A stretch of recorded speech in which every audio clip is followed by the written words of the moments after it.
de retour, hein, tel qu'annoncé, mesdames, messieurs. Marie-Virginie, elle est là. Et vous allez tout de suite constater qu'à côté de Marie-Virginie, il y a un bel homme, élégamment habillé. Il est serviteur de Dieu. Et c'est avec lui que nous allons parler de la date du 25 mai.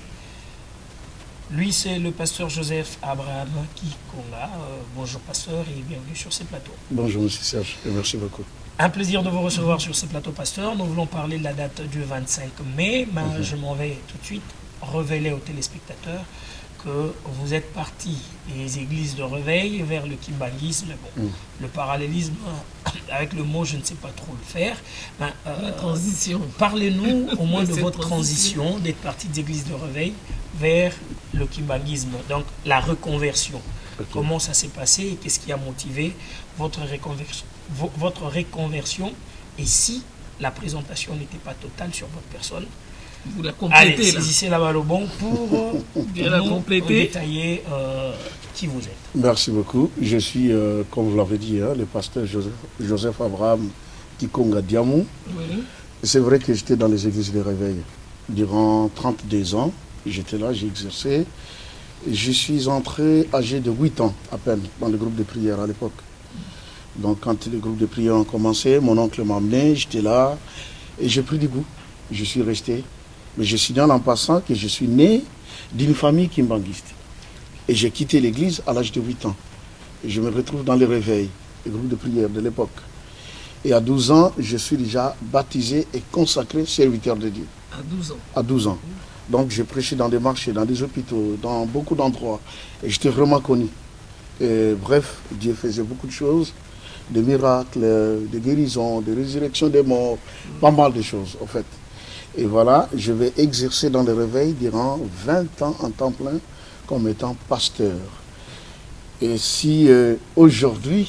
Justement, c'est ça la grande question. Oui. Pourquoi cette transition? Puisque Dieu agissait déjà à travers vous. Tant oui. que vous étiez dans le réveil. Oui, la transition, parce que j'arrive en 2012, j'étais à Brazzaville. Et là, j'étais également membre des églises de réveil. D'ailleurs, j'ai travaillé dans beaucoup d'églises, je suis très bien connu là-bas. Je reçois un message selon lequel je devais entrer en prière. C'est le Seigneur qui m'a informé. Il dit, je t'attends pour une période dans la prière parce que j'ai à te parler.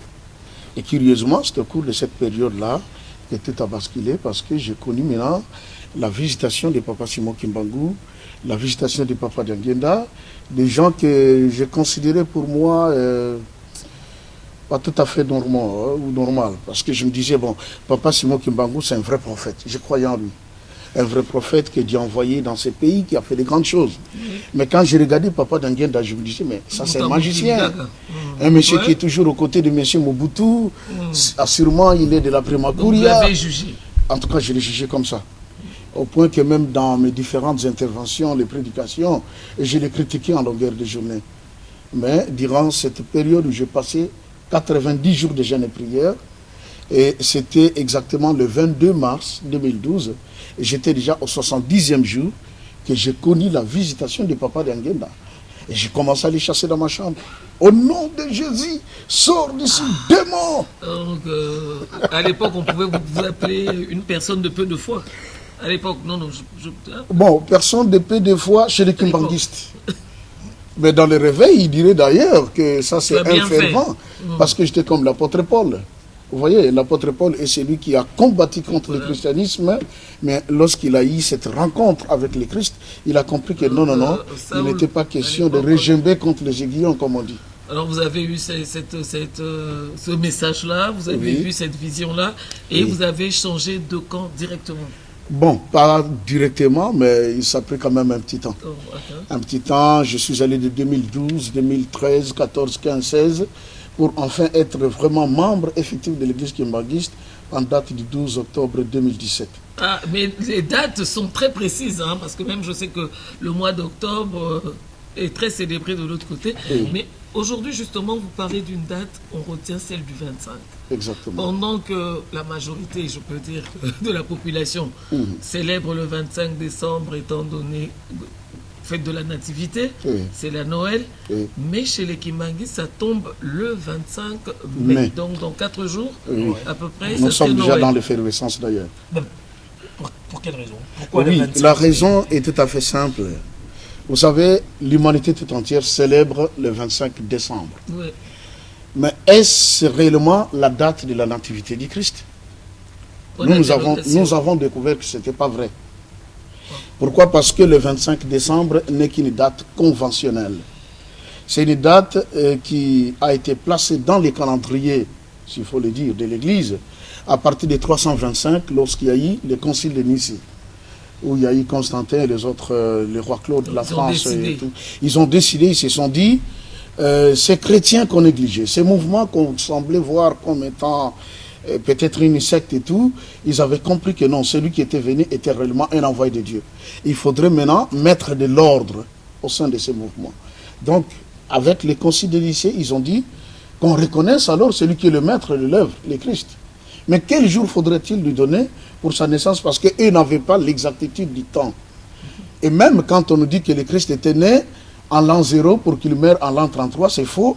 Parce que d'après les recherches et les études, le Christ serait né en l'an -4 avant notre ère et qu'il est décédé en l'an 29. Vous voyez, c'était pendant qu'Hérode le Grand était encore... Une date conventionnelle réfléchie pour bon, on va dire, honorer, entre guillemets, le Christ. Mais vous, qu'est-ce qui vous motive, Kimbanguiste, à marteler sur la date du 25 mai? Oui, et je m'excuse. Avant que je parle un peu sur ce 25 mai, le 25 décembre en soi, c'était une date qui était déjà célébrée en Égypte par nos ancêtres. C'était le jour qu'on célébrait le dieu soleil, qu'on appelait le dieu Ra. Oui. Or, nous savons que c'est l'empire, il y a eu d'abord l'empire babylonien qui a fait chuter l'Égypte, viendra ensuite les Grecs, et puis c'était les Romains. Et les Romains, quand ils sont arrivés, ils ont appris la spiritualité égyptienne. Et donc, il y a eu un mouvement syncrétique au sein de l'Église catholique. Vous verrez d'ailleurs, il y a une partie du judaïsme dans le catholicisme, il y a également une partie du culte égyptien dans le catholicisme, un peu une partie de l'islam, s'il faut le dire, parce que là, il y a des tasbirs, de l'autre côté, on a les rosaires. Voilà. Et donc, ils ont pris cette date du 25 décembre pour la célébration du Dieu Soleil. On ramène ça dans l'Église. Parce qu'on dit que Jésus-Christ est le soleil levant et qu'il est aussi l'étoile brillante du matin. Mais en réalité, à la vérification des Saintes Écritures, ça se prouve clair et net que le Christ n'est pas né le 25 décembre. Pourquoi? Parce que au mois de décembre en Asie, comme nous reconnaissons qu'il est né à Bethléem, au mois de décembre, c'est une période hivernale. Mais dans le livre de Luc, chapitre 2, il y a les récits de la naissance du Christ. Qu'est-ce qu'on nous dit? Que le jour qu'il est né, lorsqu'il était dans cette crèche, les anges sont apparus aux bergers qui paissaient leurs troupeaux la nuit. Sont arrivés, mais soyons justes, est-ce que pendant l'hiver, on peut se mettre à paître les troupeaux la nuit, dehors? C'est juste, c'est ça l'élément. Voilà. Un élément climatique qui permet aux Kimbanguistes de pas croire au mois de décembre, mais au mois de mai. Alors non, il n'y a pas un élément climatique. Sa naissance émanant du miracle, on peut se dire que c'était parmi les miracles qui accompagnaient la naissance de Jésus-Christ. Non, je dirais non. Que ce décembre-là, il n'a pas fait froid. Si nous nous martelons aujourd'hui sur le 25 mai, parce que déjà à l'époque, lorsqu'il y a eu l'attaque de Jérusalem en l'an 70 ou 70 de notre ère par le général Titus le Romain, il y a eu des pères de l'Église, comme Joseph Flavius, Hérodote. Ils avaient déjà écrit en disant que le Christ serait né autour du 20 mai. Donc, ça existait déjà. C'est en 325 seulement qu'on a adopté la date du 25 décembre. Mais quant à nous, Kimbanguistes, je voudrais faire une petite marche en arrière. Il y a le fondateur du mouvement Témoin de Jéhovah, qui s'appelle Taz Roussel. Il a écrit dans son document intitulé « Ce que nous enseigne réellement la Bible ». Qu'est-ce qu'il a dit dedans? Que le royaume de Dieu sera établi sur la terre à partir de 1914 jusqu'à 1918, d'après leurs calculs. Mais qu'est-ce qui va arriver? Au cours de cette période, ici au Congo, quelque chose de grand s'était manifesté. C'est déjà en 1912-1910, une étoile scintillait le centre de l'Afrique. Et les Occidentaux, les intellectuels, ils ont étudié cette étoile. Ils se sont dit, l'étoile qui se manifeste, elle n'est pas différente de celle qui avait annoncé la naissance du Christ. Et alors, ils ont suivi cette étoile. Ils ont compris que sa lumière brillait sur la partie de l'Afrique centrale, particulièrement l'espace Congo. Et c'est au cours de cette période que naîtront les 3 fils de Papa Simon Kimbangu. Le premier étant Papa Charles Kisolokele, qui est né le 12 février 1914. Et puis on arrive au 25 mai 1916, va naître Papa Dialungana Kiangani Salomon. Oui. Et le 22 décembre 1918, c'était la naissance de Papa Joseph Diangenda Kuntima. Et qu'est-ce qui se passe, Maman Virginie? C'est que durant cette période où ils sont nés, c'était le début de la Première Guerre mondiale. Et le 22 mars, qui était un vendredi, où est né Papa Diangenda, en Italie, on annonce la fin de la Première Guerre mondiale. Donc, qui étaient ces hommes qui, en venant au monde, il y a le bouleversement, et à la fin, donc, quand le dernier est venu au monde, c'était la fin de la guerre. Les Kimbanguistes savent que les 3 fils de Papa Simon Kimbangu n'étaient pas des personnes ou des personnalités ordinaires. C'est des gens extraordinaires. Peut-être plus tard, nous allons parler de chacun d'eux pour découvrir qui étaient ces gens-là. Donc on peut retenir que pour les Kimbanguistes, étant donné que le mois de décembre c'était l'hiver, ils ont maintenu la date du 25. Mais justement, moi je me dis, bon, on ne va pas trop traîner parce qu'on a beaucoup d'invités aujourd'hui. Oui. Et là, ce sont des questions qu'on va poser à l'avenir. S'il est né à peu près aux alentours du 20, pourquoi nous au Baxi sous 5 jours? 5 jours. Non, au Baxi sous 5 jours. Parce que les Kimbanguistes savent que le Christ devait revenir. Et ça, d'ailleurs, dans le réveil, on le sait, que le Christ reviendra. Bientôt. Mais qu'est-ce qu'on dit? Il viendra pour juger le monde. Mais à la lumière des Saintes Écritures, le Christ doit venir au monde à 3 reprises. La première fois, il est venu, il est mort sur la croix pour l'humanité.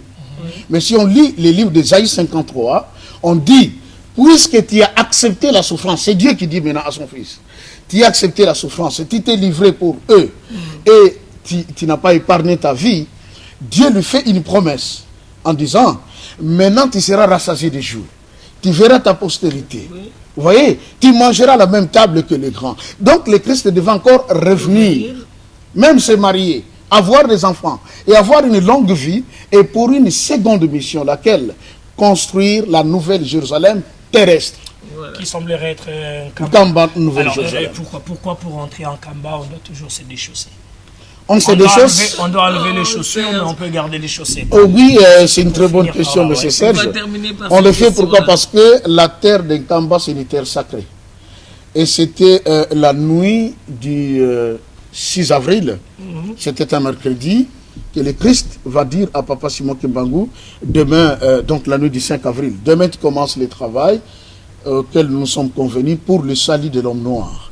Et désormais, cette terre d'Nkamba est une terre sacrée. Elle s'appellera Nouvelle Jérusalem. Et d'ailleurs, en passant, je dirais, en 1956, les Belges ont bel et bien vu la Nouvelle Jérusalem d'en haut descendre pour s'installer en Kamba, et qu'ils s'essayaient même de détruire avec les coups de canon. Voilà, alors merci infiniment, pasteur. Je sais que nous aurons l'occasion de vous recevoir de temps en temps sur ce plateau. Merci. Et là, j'espère, fidèles téléspectateurs, vous avez compris pourquoi le 25 mai est célébré avec faste au niveau de l'église kimbanguiste. Oui. Et évidemment, en passant, je souhaite d'ores et déjà une bonne fête de Noël à Adéon Koussou, qui est très branché sur la chaîne nationale, mais également à Alain Douda et pourquoi pas Crispa Douda.